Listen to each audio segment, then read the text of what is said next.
Hello and welcome to TBC News. Our top stories tonight. Foreign policy launched.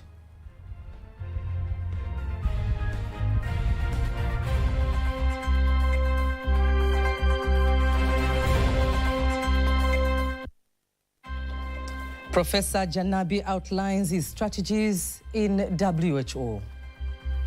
We are going to look a lot on maternal and child health. We want to reduce the number of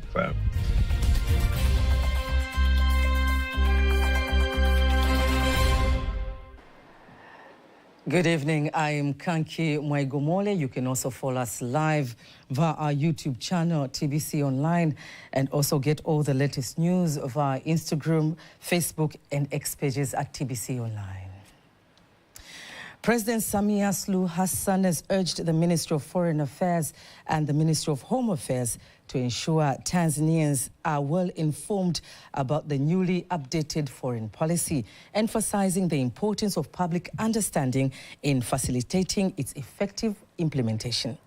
President Samia made these remarks in Dar es Salaam during the launch of the Foreign Policy 2001-2024 edition, emphasizing the continued provision of training on this policy in public institutions according to their respective responsibilities. Rioba Stephen reports. This is the launch of the Foreign Policy of 2001-2024 edition, which is a continuation of the country's domestic policies.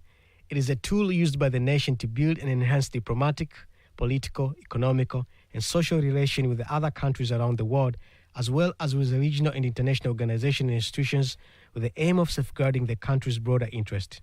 President Samia Suluhu Hassan commends the efforts and calls upon the Minister of the Foreign Affairs and East African Cooperation to educate the public about the policy.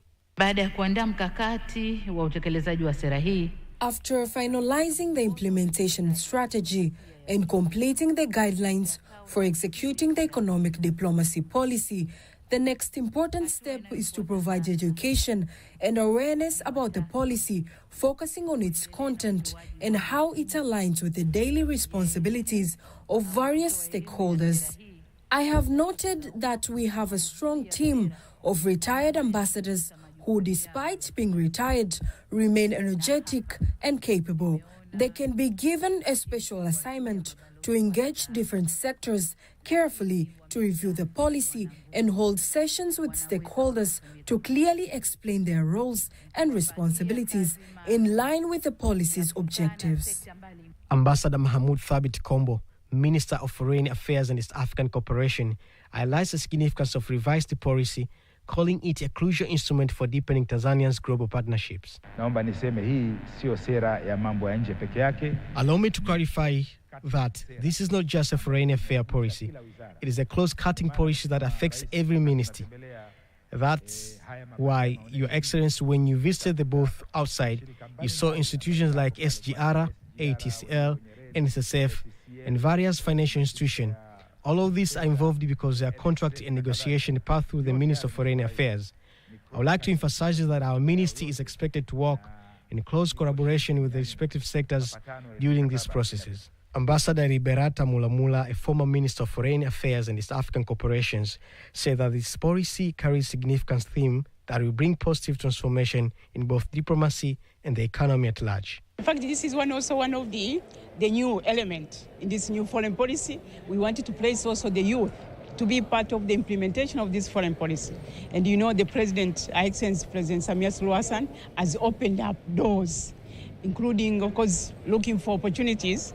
Our ambassadors have been directed to continue looking for opportunities, for jobs, for our youth, the women, because, you know, Tanzania, apart that we have had this very strong, good diplomacy, but we are not there.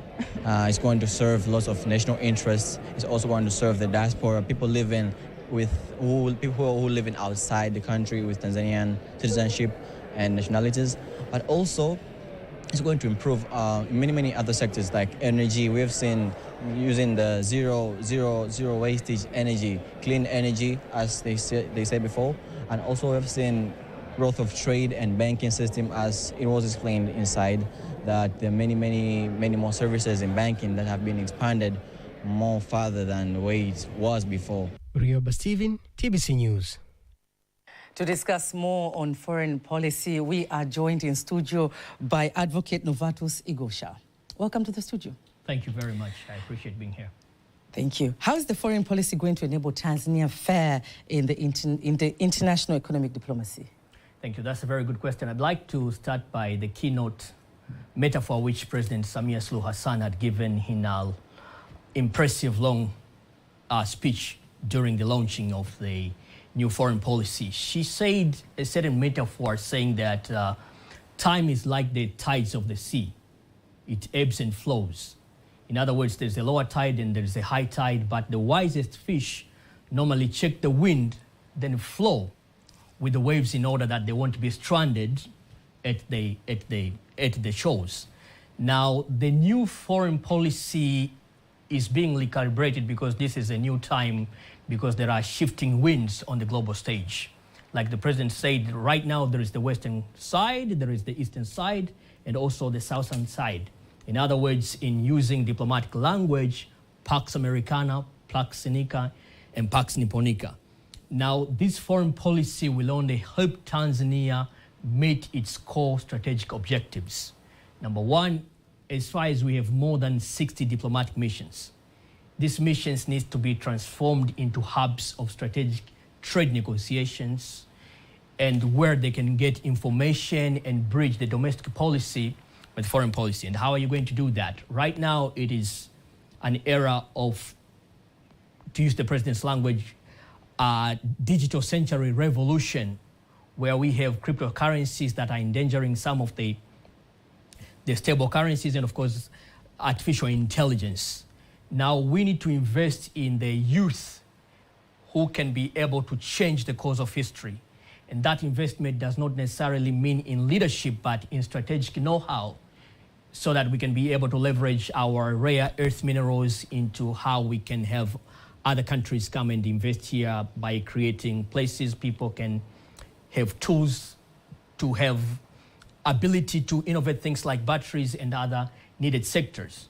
But on the other hand, we need to leverage on how we have a voice on the world stage, especially the United Nations, which is the supernatural world government. I remember back in 2024, December, I had given an opinion on the Daily News that being commissioned that I do believe it's right now the time where Tanzania needs to find a place in the Security Council, because this is the country that is the voice for Africa, given our long history of fighting for freedom and independence in SADC and other parts of the world. So I believe that the president and the Minister of Foreign Affairs, the Honorable Ambassador Thabit Kombo, they had given their strategic objectives. But how is this going to portray Tanzania's diplomacy globally? It's going to portray Tanzania diplomacy globally that this is the new frame of who we are. We're not going to stay the same because the times are changing, and therefore economically our country is going to be seen as a new hub where people can come and invest, regardless whether they are from China or they are from Asia or the Gulf region or even from the West, because we are still in the non-alignment movement or the pivot of non-entanglement, regardless of the changes of the wind. So Tanzania will be welcoming all, but at the end of the day, it will continue to stand for its sovereignty, it will continue to stand for its interests and stand for its core leadership within Africa and the AU. Thank you so much for your time, Advocate Igosha. I truly appreciate being here. It's been an honor. If you've just joined us, we were chatting with Advocate Igosha with regards to the newly launched foreign policy. Professor Muhammad Janabi has been elected as the next regional director for the World Health Organization, WHO, African region. He's currently the chief executive officer of the Muhimbili National Hospital. Let's take a look at his enormous experience and achievements as Faith Angaga takes us through his journey in the medical field. In the heart of Tanzania's healthcare, transformation stands a name synonymous with vision, leadership, and excellence. Professor Mohamed Yaqub Janabi, a medical doctor, scientist, and a global health leader. I bring with me 30 years of experience in health and leadership. From humble beginnings as a young GP, I rose through the ranks to become a prominent healthcare executive, public health specialist, a cardiologist, scientist, health diplomat, a researcher, academician, and author. Professor Janabi holds an MD, Master's and PhD, and is a fellow of the American College of Cardiology. His journey in medicine spans continents and decades. I'm very much aware of the health challenges facing the people of our continent. I've lived them. I'm currently dealing with them every day. Since 2000, he has been a dedicated faculty member at the Muhimbili University of Health and Allied Sciences, and since 2003 at the Medical University of South Carolina in the United States. He is also a certified aviation medical examiner by the FAA in the USA, a testament to his multidisciplinary expertise. From 2015 to 2022, Professor Janabi served as the founding CEO of the Jakaya Kikwete Cardiac Institute, pioneering life-saving cardiovascular services in Tanzania. Today, he leads as the CEO of Muhimbili National Hospital, Tanzania's largest referral and teaching hospital. Beyond hospital walls, his influence reaches across institutions. He serves on the boards of the Ocean Road Cancer Institute, the Sokoine University of Agriculture, and MUHAS, contributing his governance and policy insight to strengthen Tanzania's health sector. His commitment to public health dates back decades. As a senior researcher in the Tamovac HIV vaccine trial from 1998 to 2002, he was at the forefront of HIV research in Africa. Since 2005, he has also served as the personal physician to the former president of the United Republic of Tanzania, Dr. Jakaya Mrisho Kikwete, a role of immense responsibility and trust. With over 83 scientific publications and fluency in Kiswahili, English, Russian, and Japanese, Professor Janabi is not only a scholar and clinician, he is a bridge between cultures, institutions, and generations. He is a leader, a researcher, a mentor, and above all, a Tanzanian deeply committed to the health and dignity of his people. Faith Angaga, TBC News. Thank you so much, Faith Angaga, with that reportage. We are joined by Professor Mohamed Janabi via Zoom with regards to some of his strategies. Professor Janabi, what should we expect from some of the strategies that you highlighted earlier? You see, if you would listen to my manifesto, I had 7 priorities to look on. First, to enhance the primary health care, and I'm talking of dispensary levels, health centers, to district hospitals, to regional hospital, then to zonal hospital, then you have. So to me, if we invest like now, the target of Tanzania is to have 137,000 community health workers by year 2030. So we have to invest on those because these are the people who live, 70% of Tanzanians live in the rural areas, which is typical of sub-Saharan Africa. So we have to invest a lot on these community health workers. We have to prepare for pandemics. COVID-19 showed how our health system, not in Tanzania, not in Africa, the entire world, the gaps. So I'm really we have already started in Tanzania. That's why you see in 2023, Marburg did not give us a lot of problems. Came in Bukoba, we contained it. This year, we had an outbreak of Mpox. We had an outbreak of Marburg, but we contained it. Why? Because of the preparedness. Because you have to prepare now. You don't prepare when the pandemic starts or an outbreak starts. 3, we need to have our own manufacturer of medicines, the diagnostics and vaccines in Africa. Because 95% of the vaccines are coming from outside. That's why it's very expensive. In the times of like what happened in COVID-19, the countries, people are having booster, their fourth vaccine. We were in sub-Saharan Africa, we were struggling even to get the first batch of vaccines. And even when you get them, the price is high. So there's an agreement which is going to be signed tomorrow. It's called Pandemic Accord. What we've agreed as countries in the world, there should be fairness. It's not my purchasing power is the one which should make me get the vaccines. So the other thing which we are going to look on my priorities is on antimicrobial resistance. People are using antibiotics carelessly. Honorable reporter, how many times have you been written a prescription of 7 days and you have used for 3 days? What do you do with those other medicines? You throw them in the dustbin. The dustbin goes to the water source, and then indirectly, you're exposing other people to antibiotic use. How many times have you gone to our pharmacies without prescription? Just say, give me antibiotics. And the pharmacist just gives you antibiotics. Maybe you didn't need it.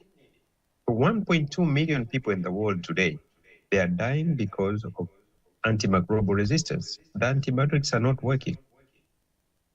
In the past, someone has a UTI, 3 days you give antibiotics, they're cured.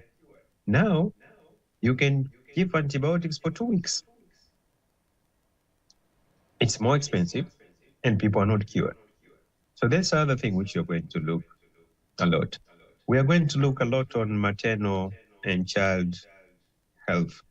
We want to reduce the number of, Africa, 70% of death during delivery, they are occurring in our continent. 56% of children who die under 5 years of age, they die in Africa. Premature death, dying before the age of 70. Majority of them, they die in our continent. There's a huge life difference between global north and global south. We are living shorter comparing to someone in North America or in Europe. So we're going to look on that very much. So these are my key priorities, and they are equally, I'm not sure which one I'm going to start with because they're all important.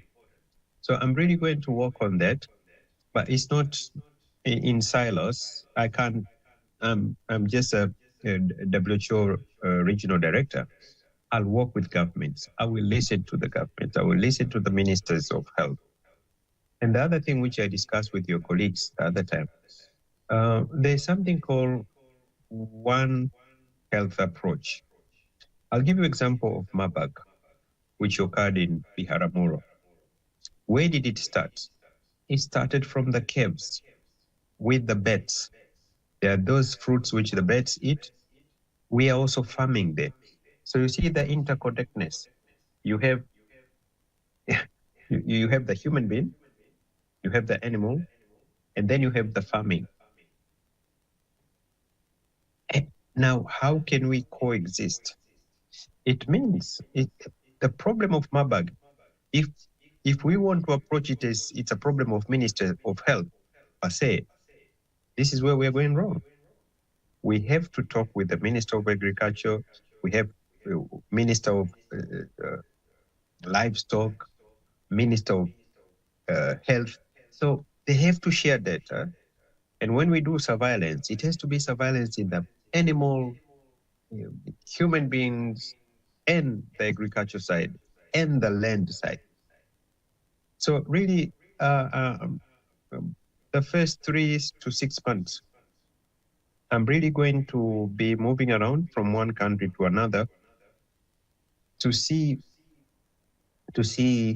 listen to the ministers, to listen to the governments, and then together we'll plan how can we work together so that Africa can go back to the global voice where we should not just be listening to agendas. We should participate in making them happen. Thank you so much, Professor Janabi, for your time. We wish you well and congratulations once again. President Netumbo Nandi-Ndaitwah of Namibia is expected to have a 2-day visit in the country starting from tomorrow. According to a statement issued by the Directorate of Presidential Communication, the visit aims at increasing political, economical and social relations between the two countries. Among other issues, while in Tanzania, President of Namibia will visit African Liberation Heritage Center and the University of Dar es Salaam. Vice President Dr. Philip Mpango is in Brazil to represent President Samia Suluhu Hassan in a second conference on Brazil and Africa. The conference is expected to discuss food security, curbing famine and rural development. In other news, Prime Minister Kassim Majaliwa says the government is prepared to overcome challenges facing citizens, including those in the education sector. Speaking to citizens in public rallies in Sengerema Urban and Buchosa in Sengerema District, Mwanza region, Majaliwa says the government has continued to provide free education to all children who are school-going age and attend schools and construct schools. In other development, Majaliwa has directed Mwanza Regional Administration to complete investigation on the Sengerema District Hospital staff who are accused of stealing equipment in the hospital.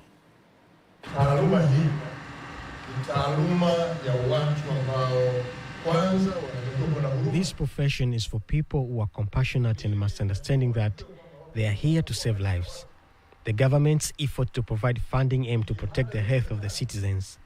Continue to take action against those involved in these theft incidents. Also continue to screen these workers. Those who show signs of theft should be held accountable. Prime Minister Majaliwa says the government uses a lot of money to ensure that people get necessary services. Meanwhile, Tanzania Petroleum Development Corporation, TPDC, and PTSA Industries and Indonesia Fertilizer Industry have signed a preliminary deal that will enable TPDC to facilitate 50 to 80 million meter cubic scf of natural gas per day on average as raw material for the industry manufacturing of urea fertilizer in the country. Rema Sibabili has more details.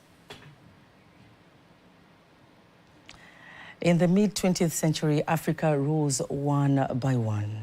Nations broke the chains of colonial rule. Flags changed, borders were redrawn. New anthems echoed, but beneath the surface, a quiet war began, one without soldiers, one without smoke, but with consequences just as profound. This is a story of neo-colonialism, the invisible empire, and how Africa can finally overcome it.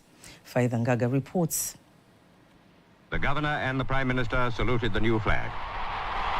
In the 1960s, the winds of change swept across Africa.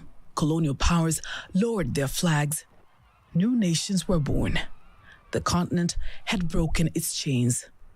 Or so it seemed, because while the empires left, their influence stayed. Neo-colonialism, the unseen hand that continues to shape Africa's destiny to date. To have a periodic meeting of this kind, to examine our position in the great struggle to rid Africa completely and forever of imperialism and its handmaidens, colonialism and neo-colonialism. It was Kwame Nkrumah, Ghana's first president and one of Africa's great visionaries, who gave this concept a name. First of all, the concept of neo-colonialism actually came to be had after WW2, 1945, with the very same purpose that nations which were the victors of the Second World War had established a kind of a sense that you would keep on managing or micromanaging the other states. But it came to be so more eloquent in Africa in the 1960s after the wars of independence and the struggle for independence, in the literatures of Dr. Kwame Nkrumah in 1964-63, around that time, where he wrote a book on neo-colonialism, the last stage of imperialism. Decades after African countries gained their independence, African economies remained dependent on exporting raw materials while importing finished goods. And then there is debts. Loans from powerful countries and institutions come with strings, policies that serve creditors and not citizens. It is seen through a curtail of number of economic ventures where you find there is no proper, or we don't have fair deals. We don't have fair agreement in trade, but also we are forced to get into, we say, debts so that we can manage our economies. For example, when you look 1980s, the structural adjustment programs, they were seriously geared to change the African economies. But what can African nations do to free themselves from the shackles of neocolonialism?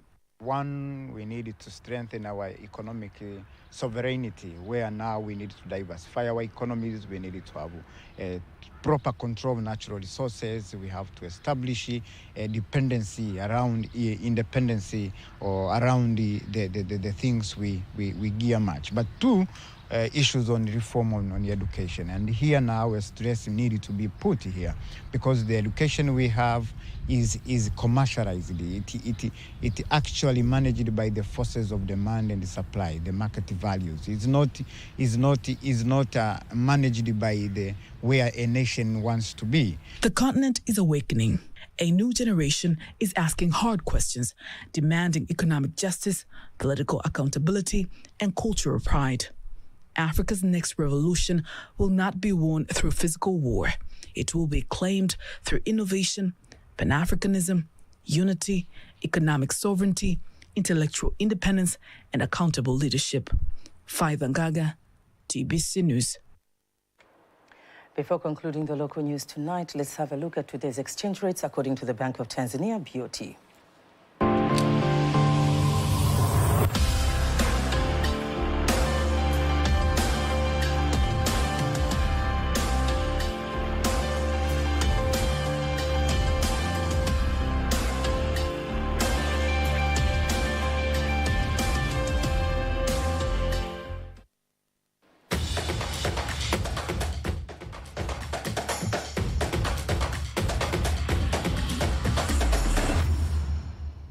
And in sports, the supervisor of Tanzania Open Paddle competition, Fina Mango, says Tanzania has hosted the first ever paddle tournament to introduce the game in the country. Speaking to TBC, Mango added that they are making big preparations toward the competition to give Tanzanian players a platform to showcase their talents and lift up the trophy for the first time.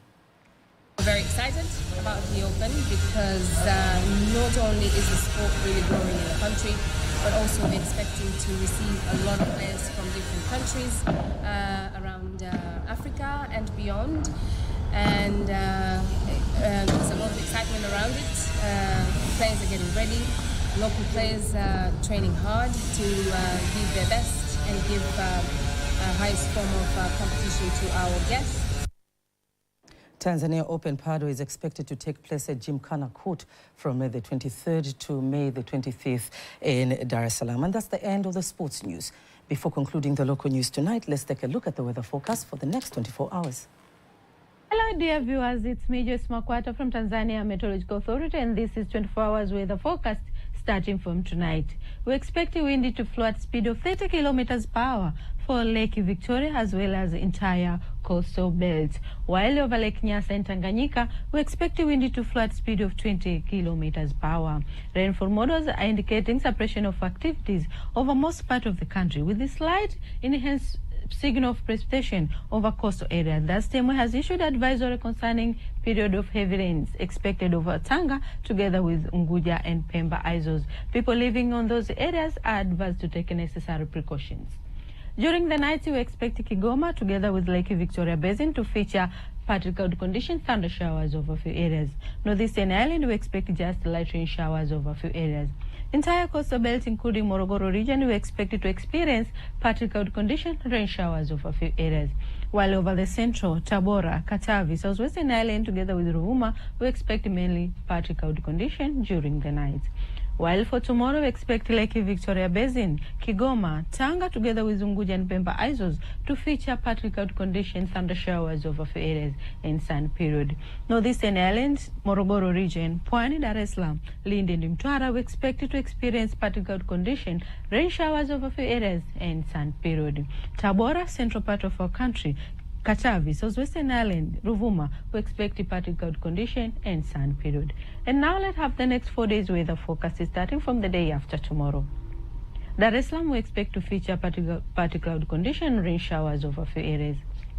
While over Dodoma, we expect it to experience mainly partly cloud condition and long sun periods. Mbeya region, we expect it to feature partly cloud condition and sun period.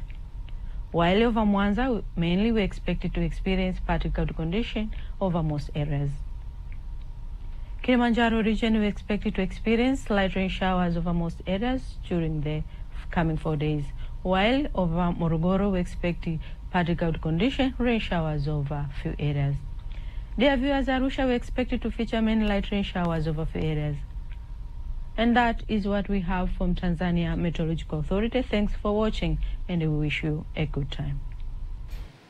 And that marks the end of the news bulletin for tonight. Don't miss our next bulletin in Kiswahili at 11 p.m. On behalf of the whole team, I am Kanki Mwegomole. Good night.